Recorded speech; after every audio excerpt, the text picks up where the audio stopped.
Hey everyone, Andrew here. So, I came across this question on what is the best single season of a television show ever? And I was trying to think about one, and I had a hard time with it because I don't tend to see seasons that much very well.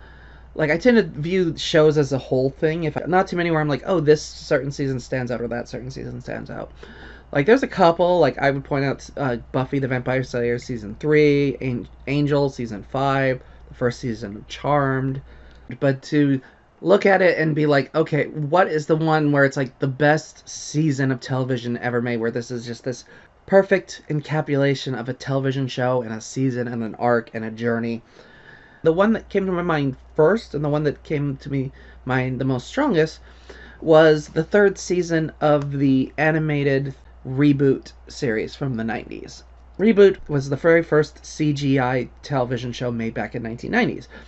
And its third season to me stands out because it's this kind of perfect plot encapsulation where it has a very clear beginning, a very clear middle, and a very clear end.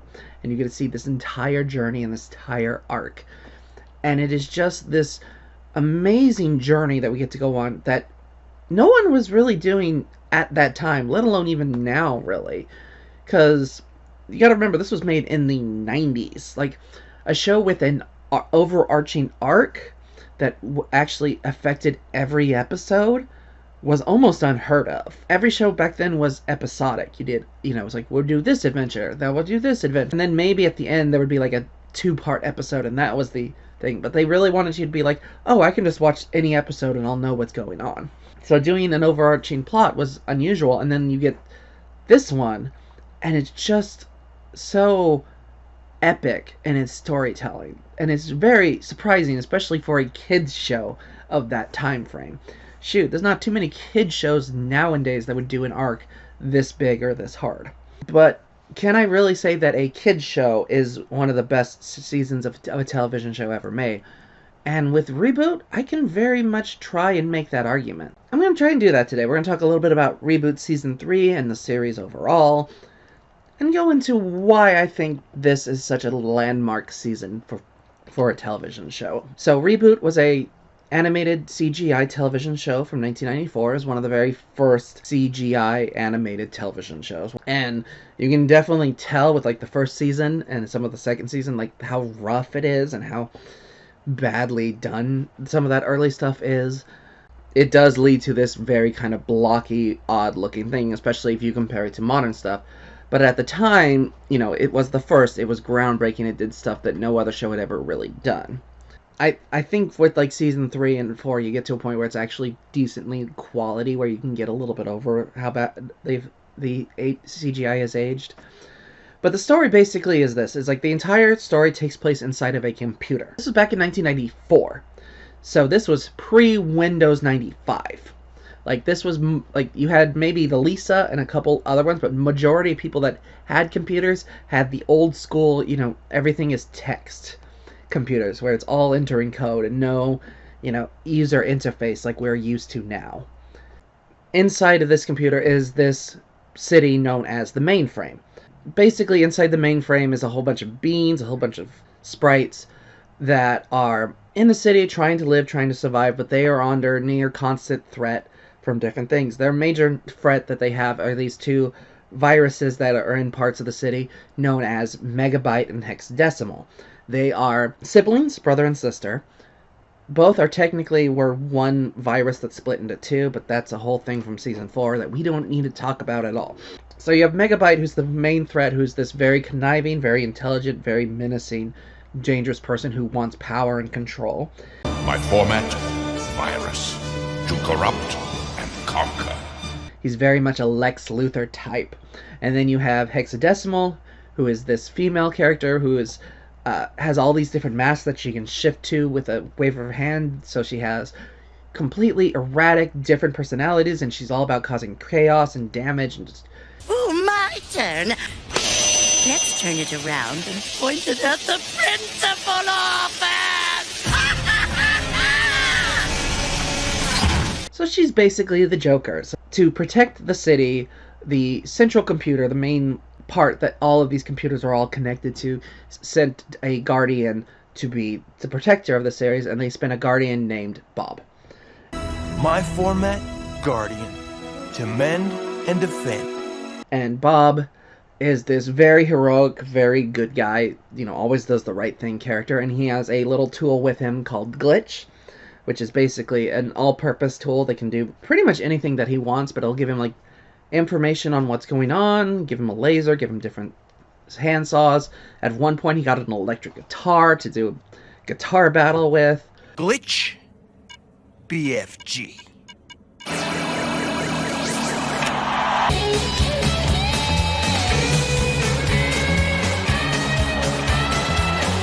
It's an all-purpose tool, basically. Now, Bob's main goals as the Guardian is to, A, keep the viruses in check. He doesn't want to kill them, he's just trying to keep them from making things worse.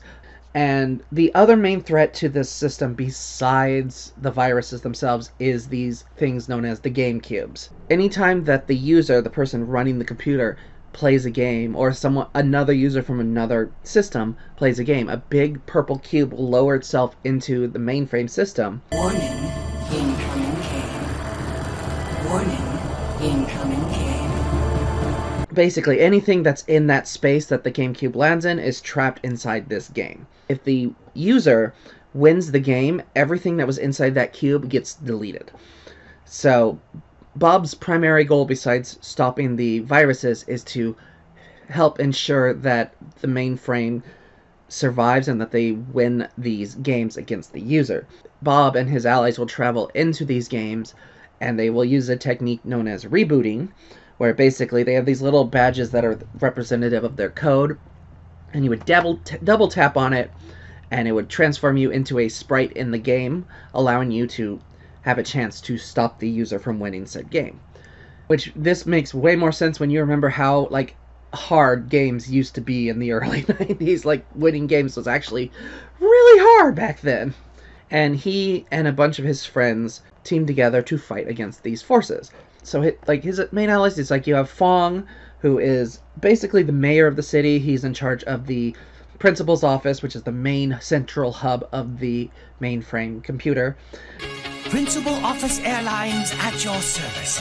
Please take your seats and fasten your safety belts. His second in command, who is Dot Matrix, who is a business owner. She is a very good military kind of mind.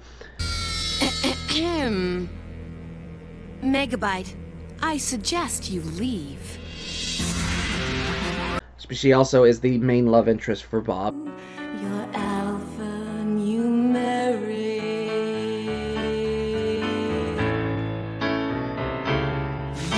And then she has her younger brother, Enzo Matrix, who is obsessed with Bob and really wants to be him and wants to idolize him, wants to be like his hero, and is basically the annoying brat kid that you want to leave and not be part of the show because he's just that kind of whiny, annoying character. Bob! We tried to quit Phylum, dude. Jack out, crash, crunch, backslash, delete, trash, log off! And they have a dog called Frisket, who's red and yellow, and he's extremely strong and constantly coming to the aid and helping everybody. And then there's a bunch of other side characters that help them out, but the main ones of importance is there's a hacker known as Mouse, who started off as a villain but became an ally and works now with Dot and Bob. And there is this young AI game sprite known as Andrea. And she basically was part of one of the games and fell in love with Enzo, and basically held on to him when the game ended, so she traveled out of the game world into the mainframe world. Andrea! You're here! I told you we'd be together, Enzo. I downloaded a backup of myself onto your icon. You can do that? Apparently. Cool. And is now working alongside them. Basically, every episode for the first 2 seasons is roughly kind of that. It's like Bob fighting against the viruses, or Bob fighting against the users inside the game cubes, or Enzo doing something stupid and Bob and Dot have to come rescue him, things like that. And it gets a little repetitive in those first couple seasons, just because every episode is roughly the same. But then you get towards season 3 and things just start to pick up a lot more. So during the end of season 2, the entire mainframe system comes under attack of this interweb creature known as the Worm. and it is slowly breaking its way in and is taking over the sky and is slowly on the verge of destroying the mainframe entirely. Bob realizes that they have to team up with the viruses to fight off against this from happening, because if mainframe is destroyed, they all die. The viruses very much don't want to do that, but they do eventually end up agreeing to it, and they eventually come to the decision that they have to sever themselves from the web. Basically, cut themselves off from the internet entirely. Megabyte's building the hardware, Hexadecimal's gonna power it, and you've got to operate it and hack the codes that'll shut the portal. They're getting ready to start that plan, and Enzo goes up to Bob, and Bob kneels down and he's like, Enzo, give me your icon. Download Guardian Protocol 1.0. I give you a field commission as Guardian.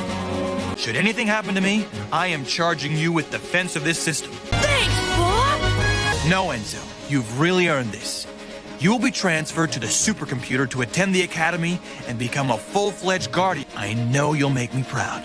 So Enzo takes off. Bob goes and joins Megabyte on the platform as they start the attack. Just before they are about to sever the connection to the web, Megabyte betrays Bob, shoves him into a missile, and launches him into the web before the web closes, thus sealing Bob and the worm and everything else away from Mainframe. So Mainframe is now left alone without any type of backup or support, and no Guardian there to protect them. Bob ends up losing his little multi-tool called Glitch, which Megabyte crushes in his grip and leaves it to be, though 99% of its functions are gone. All it can do is give basic information about the area. As we speak, your CPUs are being shot out of the sky.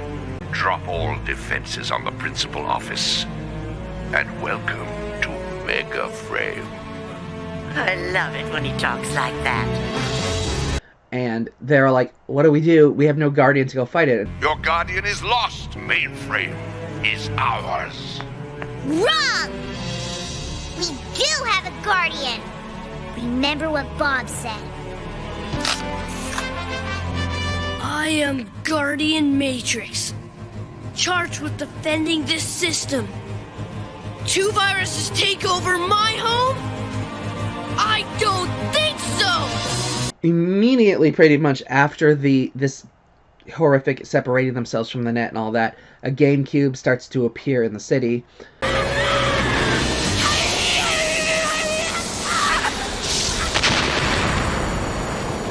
And Dot does not want her brother to do it, and tries to keep him from doing it, but because he does have that Guardian program in him now, he cannot help it. He is driven to go straight into the game. And Dot follows him and joins him, but they manage to keep Andrea from also following and trying to go in because she really wanted to protect Enzo. But because she is a game sprite, her little patch basically is designed to keep her inside the game. So if she went into the game, she would leave with the game without being destroyed. Dot and Enzo end up finding themselves in this very Evil Dead-like game where they actually are facing against a character who's basically Ash from the Evil Dead.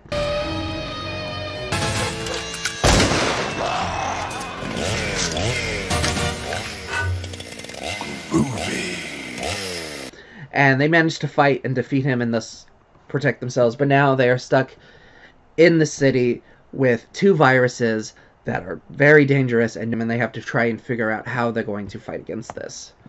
They also use his data device to connect with Andrea's, allowing hers to transform into a code like his.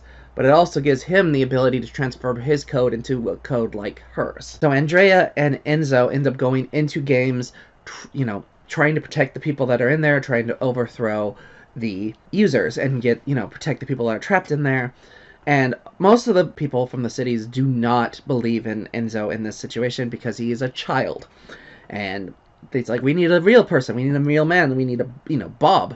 He's that Guardian, yeah. Geez, a bit young if you ask me, for sure. What happened to him? We, rescued him. Rescued? Oh, not when Bob rescued you. You stayed conscious, for sure. But through his actions and through working together with them, they all slowly start to believe in him. Meanwhile, Megabyte and Hexadecimal have gone to battle with each other to... What have you done to me? You were all but destroyed in an explosion. We had to rebuild you. Thank you, dear brother, but I must be going. Bye.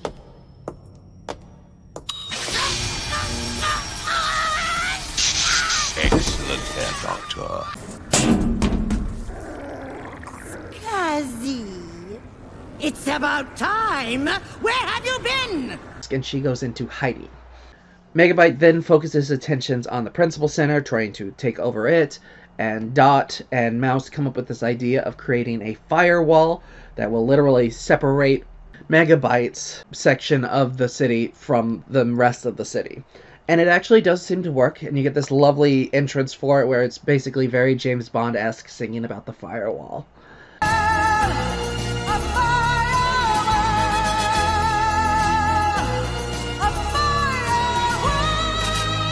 With Megabyte and Hexadecimal out of being the major threat, Mainframe is able to focus on other ideas. They actually managed to get to the point where they're able to predict where the game cubes are coming from, and are able to clear out the cities in that spot of the city to keep, those people protected.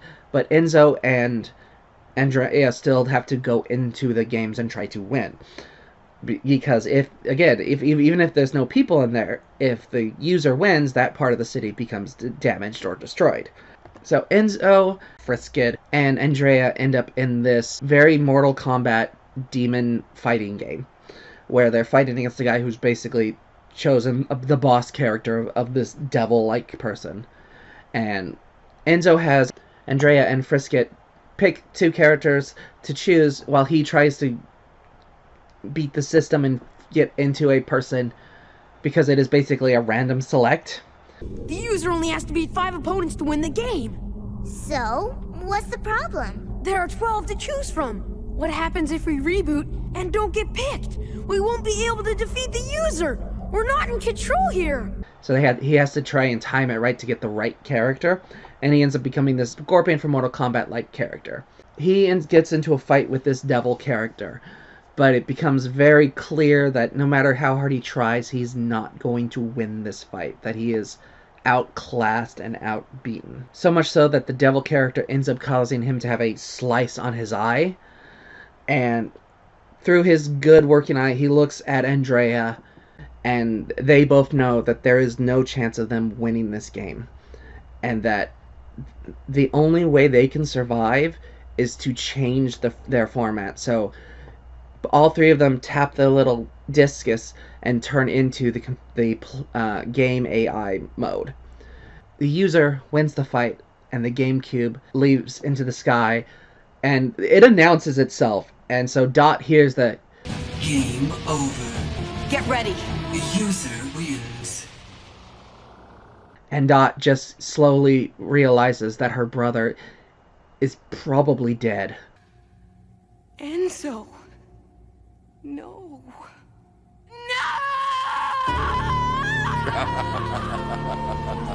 Start of the next episode, we see another game where you have a human space warrior fighting, and there's these 3 aliens chasing after them, one of which has a golden eye, and they destroy the user character.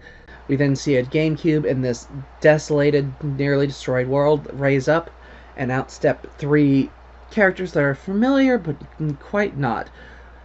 Frisket looks the exact same, but Andrea and Enzo have changed dramatically. They have aged a good 10, 12 years. They're now full-grown adults. Andrea has become this powerful warrior woman wielding a trident. Gee, tough choice. Bring it on. And Enzo has become this gruff, tough, renegade, gun-toting maverick. There's no Guardian here. I'm Matrix, the renegade. Mercy. Mercy? To a virus? Never. Warrior character that only goes by the name Matrix, and he has a golden eye from where his eye was damaged, and he's toting a gun now. He also has glitch still, but again, it's not of much use to him at the current moment. And basically, they've been traveling from game to game, trying to hopefully eventually get to a game that will drop them off at home inside mainframe. But they have not yet been able to. They find themselves in this desolate, about to be destroyed system. Just how bad is this system? One more lost game, and they've had it. Matrix doesn't want to get involved, doesn't want to get anything to do with it, but Andrea convinces him to get a group of survivors together and teach them how to win the games so that their system might have a chance to survive. And he actually does. He manages to train this group of young kids. Matrix! How to be warriors and how to win these games and how to work together. And they end up winning the game, and they stay while Matrix and Andrea and Frisket travel on to the next world. And the next few episodes are kind of that. They're traveling to different worlds, trying to get home. They end up in this superhero world where there's a superhero that looks exactly like Bob, but with like less of a face. And it's all building towards, basically, they end up in this one game world that looks exactly like mainframe. We're inside a game. How can mainframe be here? But it is a game, so they tap the little things and they get rebooted into that Matrix becomes Megabyte and Andrea becomes hexadecimal. What have we done? We've gone viral. And they're trying to figure out this big mystery of this. And he's just wandering on as Megabyte, trying to find who is number one. This is getting too weird. I gotta find number one. Maybe then this'll all make sense. And it turns out that the number one is... No! Not you! I am number one. The original. You killed my family! My family! You've forgotten your family! And it's this whole meta commentary on how he's been treating and how he's been thinking and how he's becoming more and more like the viruses that he hates and more violent and more dangerous, and that he's slowly losing the good things about him because he's lost hope and lost everything that he cares about. He basically comes to the realization, it's like, okay, so we've been doing this wrong. We've been playing by the rules of the game. We've been doing the things that we're supposed to do. I'm done with that. And I'm tired of these stupid games. We've been living like viruses. This has to end. We're taking control. We need to get home, and I'm going to do everything to make that happen as fast as possible. He just pulls a gun on the game people and just starts shooting them in this middle of this golf game to speed it up. So they end up traveling to this port system, and this is a port system. We can find a ship, get onto the web, and then maybe we can try and reopen the portal. We're in a system with ports to the net. We're going home. We're going home. And go into mainframe this way. I'm doing the games things for years at this point. And, with no luck. Like that, it's a roll of the dice, and it's like a 3,000-sided dice. Andrea goes off to find a ship and someone to help them, and Matrix goes to a bar to get drunk. He ends up running to this Guardian who recognizes Glitch, who is still on Matrix's arm. It's like, why do you have Bob's glitch? What have you done with Bob? Who are you? I'm Turbo, Prime Guardian. The leader of the Guardians. And he explains to Matrix that's like, it's only been like a few months since we got disconnected from the mainframe. So while it's been years for Matrix and Andrea, it's only been a short amount of time on the other end. So there's a chance that everyone is still alive. You compiled up faster in there relative to our time. Then there's still hope for all of them, especially Bob. But it also means that if they ever do get to that, Dot and everyone else is going to look the same, whereas Andrea and Matrix are now full-grown adults. But you also find out that the Guardians are now under attack and are being controlled by this super virus named Daemon. You were gonna warn me about something?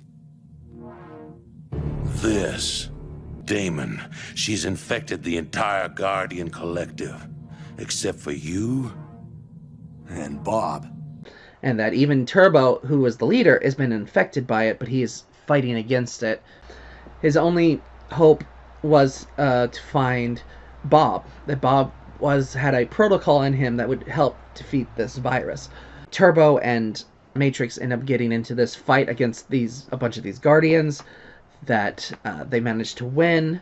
Matrix is like, okay, so now not only do I need to get home, we have to find Bob. Our only chance of defeating Damon lies in Bob's protocol, and you need his codes to get back into mainframe. I have to find Bob so we can save the entire net. And they end up running into this person known as Captain Capacitor, who was an old acquaintance of theirs. I don't want to say friend, because he originally started out as a villain and attacked mainframe, but through Bob and through Enzo, he actually became a better person and is now a relatively good guy. And he listens to their story and recognizes the dog and recognizes them a little bit, although he's very much the, Matrix, you've changed, you've become so dark of a person. Where's that little Enzo that, had so much life in him? Enzo Matrix, you've changed more than I thought. What would Dot think of her brother behaving in such a churlish manner?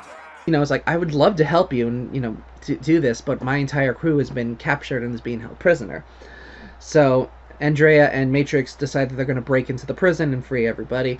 They manage to do so. They also end up freeing this web surfer named Ray Tracer, who knows the web like the back of his hand, and he agrees to help them for them rescuing him. Andrea appreciates the help, whereas Matrix does not, because Ray Tracer keeps flirting with Andrea, and he does not particularly like that.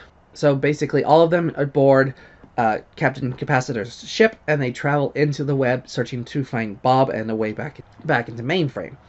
So basically, the entire web thing is like basically space. It's void. There's so much unknown. You can be attacked from all these things, and Andrea ends up getting bitten by this web creature, and it starts to mess with her programming and her data, and she starts to slowly start fading in and out of existence. Matrix is frustrated because he wants to help her and he wants to save her, but there's literally nothing he can do. They get attacked by these group known as the Web Riders. They do not like people being inside the web with them, so they are attacking the crew, and one of them gets into the ship and sees Andrea and crosses over to her and puts his hand on her.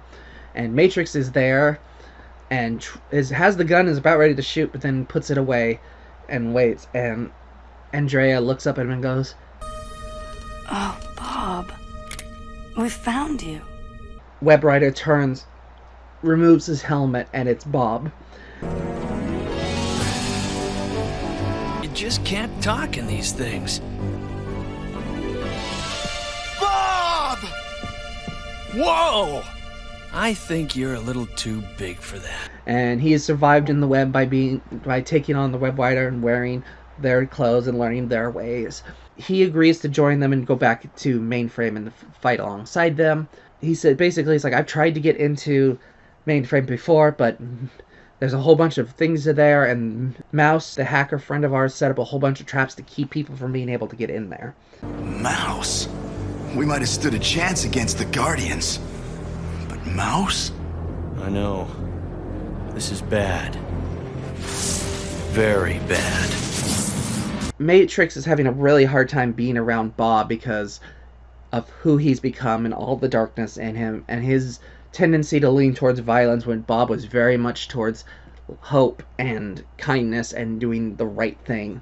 It's that thing of, like, trying so hard to be your hero and then never living up to it for Matrix, and seeing your hero seeing you for not the person you wanted to be. I wanted you to be proud of me, and I blew it. What have I done? What have I become? You survived the games and brought this crew together and rescued me. I am proud of you, Enzo. I've done questionable things. You did what you had to do. We've all changed, all grown, and now it's time to fight back. They end up finding the portal, and they try to get into mainframe, but the traps and everything are keeping it nearly impossible. Bob realizes that there's only one way they could possibly get into it. Basically fuses glitch into his core and becomes a new, more powerful being that they end up calling Glitch Bob. Basically, he becomes Super Saiyan, which is really funny because for this third season, they replaced him with a different voice actor, and that voice actor was the voice of Goku for the Ocean dubs of Dragon Ball Z, so it's basically Super Saiyan Bob being voiced by Super Saiyan Goku, and basically gives him this powerful enough that he's able to burst his way through and create the portal, and they're able to fly into Mainframe. Mainframe has been falling apart since their time that they left. The firewall eventually broke. Megabyte has escaped and has taken over the principal center, and basically all of the city is being destroyed. Matrix ends up running into these two robots known as Hack and Slash, who were fighters for Megabyte. But Big trouble! They were rebuilt by Dot and Mouse, so now they are part of the Resistance, and they recognize... Like Bob? Why, yes it does! Bob! Whoa, easy, boys. Bob, who is the big green fellow? That's Enzo. Oh, Enzo! It is a good thing he's on our side. You bet. Enzo! Oh my goodness! Oh boy, wait till she sees you. Oh, she is gonna have a conniption. Come on, let's go see Dot. I take them to go see Dot.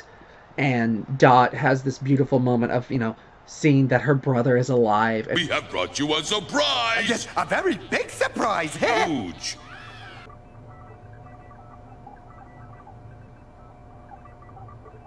Enzo? Enzo! Oh, Enzo! I thought you were nullified. I brought Bob home. Bob's here? It's a great moment. It's just this perfect moment for the show.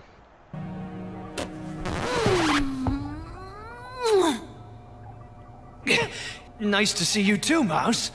Dot! Bob. Good to have you home. And you find out that Fong has been captured by Megabyte, and he is using him to get the code for the portal to the main system. So basically, Megabyte's plan is to get Fong to give him the entire code through hacking, and then he's going to go into the main system and infect everything all at once. So they know that they have to go and attack the principal center together. So they lead the charge. Okay, we don't have much time. And before he's able to finish that, he is captured and kidnapped by Hexadecimal. Full loopy, just can't even really think straight anymore with the damage to her mask. And she starts flirting with Bob, because that was one of her things that she always did. She always had a something of a crush on him. Shall we dance? And he's like, your mask. He's like, I can help. And he basically puts his hand up to it and blasts her with his power, and she screams. And we cut back to Dot and Andrea and Matrix, and they are busted into the principal center, but Fong has gotten the code to Megabyte. Behind you, Enzo! And Megabyte is heading to the roof where the portal is. Matrix meets him up there, and they start having this epic fight. Why don't you put that gun away, boy, and try fighting like a real sprite?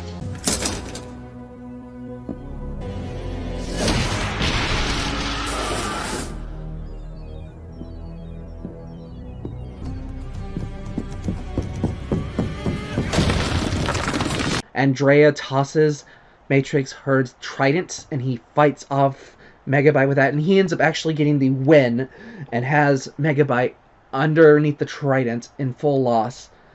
And his instinct is to just kill him, to just be over with it, but he doesn't do it, because that is what Megabyte would do, and he is not that person. He is his own person. Megabyte ends up getting loose and gets up to the portal, but just before he's about to enter the portal, One last double-cross, sugar? the portal shifts, and it turns into the webworm that they'd fight earlier. And the webworm wraps itself around Megabyte and drags him into the system and then closes. Bob and Hexadecimal show up and they're like, oh, we missed everything? Meanwhile, Hexadecimal has been completely changed. She is now more human-like. Her face is now solid. She can actually talk. She's been cured of her virus. But the entire system is on the verge of collapsing, leading towards the system to be on the verge of crashing. So Bob decides that he's going to go dive into the core, try and get the system to keep going that way. But...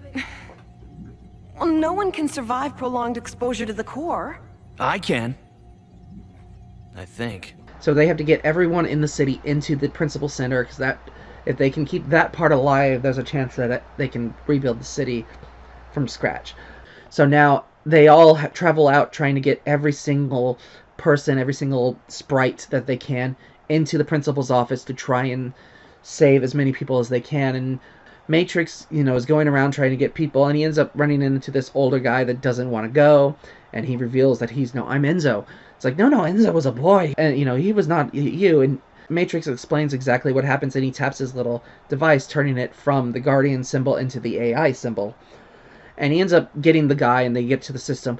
Meanwhile, a whole bunch of little portals have opened up, and all of the different users from different games have started to appear.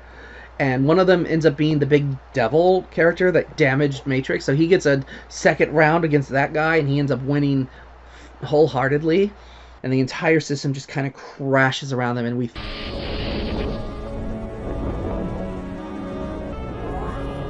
System crash.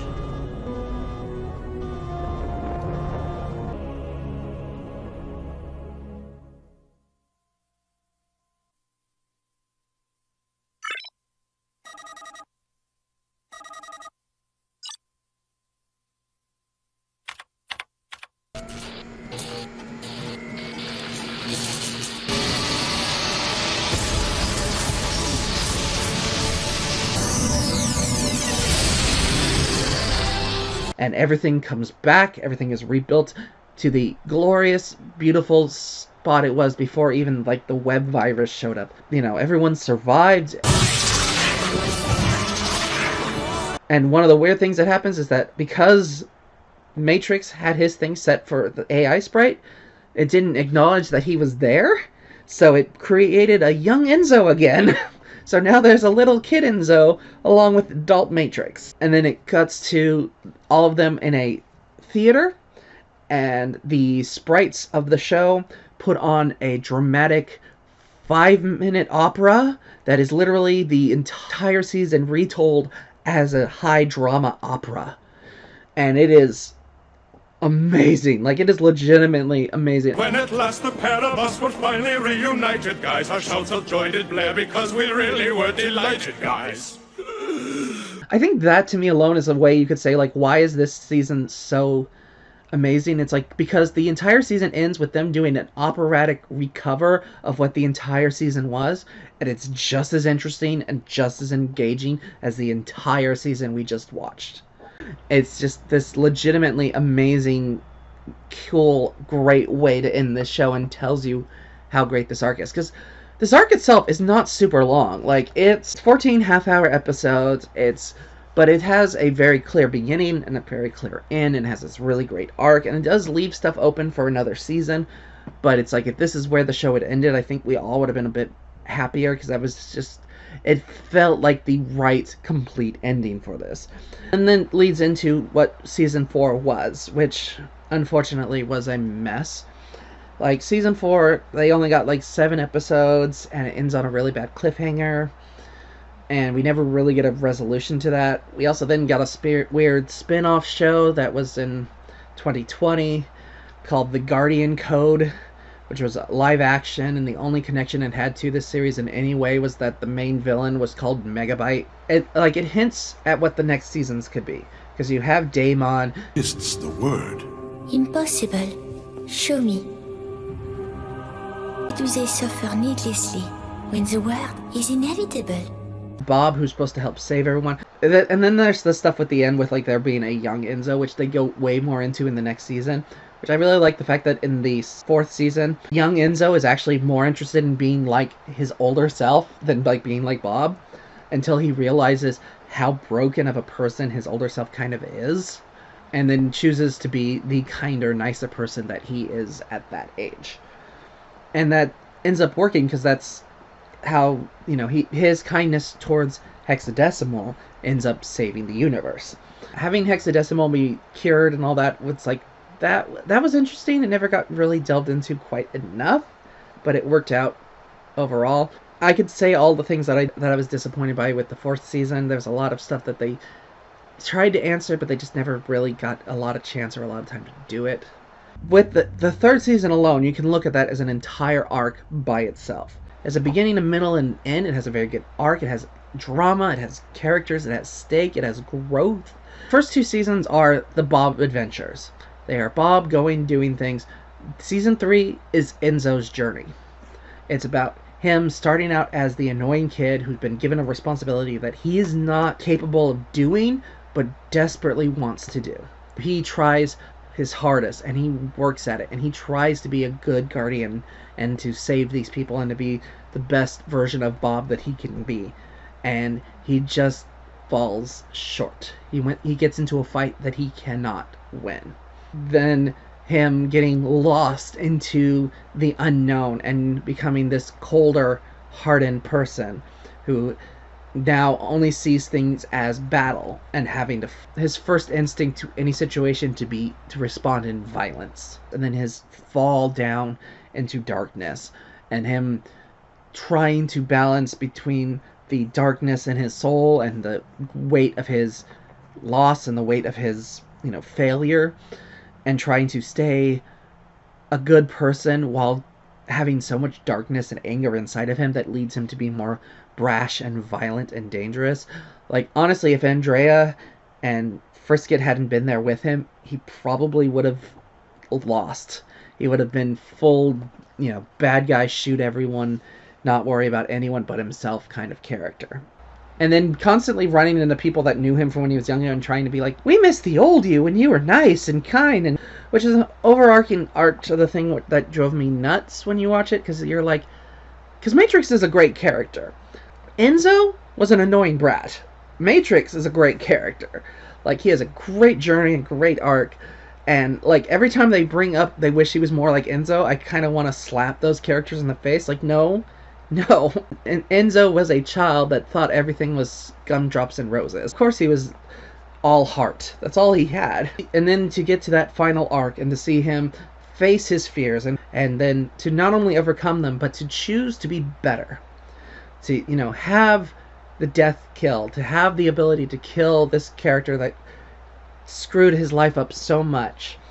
And then choose to be better. Choose to do the right thing. With nobody telling him to. He could have killed that and gotten away with it, type of thing. But no, it's like he chose to be the better person. And that's what makes this arc great. There's also a whole bunch of just like really great stuff in the series. Like, you got the great cast to begin with. Like, they were great in the original first 2 seasons, but they just become stellar in this season.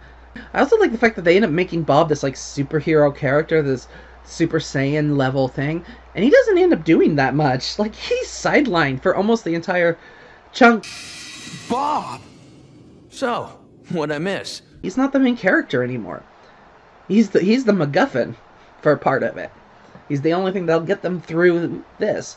But it is Enzo's story. There's so many great character moments and arcs and designs. Like, the one problem we can talk about with Reboot is because it was the first CGI show, the first 2 seasons are really rough to look at animation-wise. They have aged poorly, as, every first animation thing has. By this 3rd season, though, they have a real grasp of what they're doing, and they have really good character designs and know what they're going. So, like, I absolutely love the redesigns. Like, the grown-up Enzo and the grown-up Andrea just look amazing, and just every little aspect of the show design-wise just looks stunning now.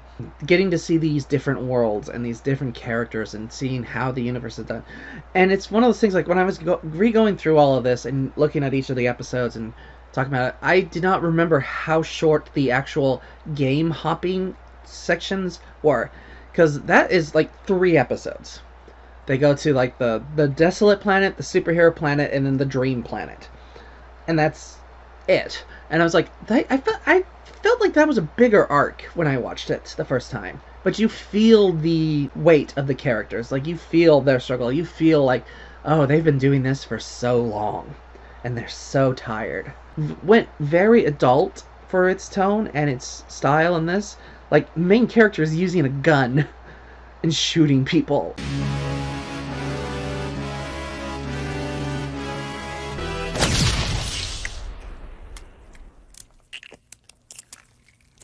And it just has these darker elements and this darker storytelling. It has a very mature growth to it, which is just really fun and really amazing. And it's really impressive for the time, because again, remember, this was 1990. You know, stories didn't have these overarching plots, and to have the story this well considered and thought out, where every step is important. There's no real filler episodes in this. There's no waiting, you know, an episode that's just there for the sake of being there. They're all leading towards this finale, which is why I think this is legitimately one of the best arcs, one of the best seasons in all of television. But what do you all think? Do you like the show? Have you seen the show? If there's other seasons of shows that you think would be better, let me know what your thoughts are in the comments below. I can understand if you don't want to watch the show because the animation is of a lower quality, especially compared to modern day CGI animation. If you need to skip some of the early episodes, do that. But if you want to skip straight to season 3, I really recommend watching this arc, because this is just such an amazing journey from beginning to end. But again, that is my opinion. What do you all think? Happy watching, happy reading. I will see you all next time. Bye!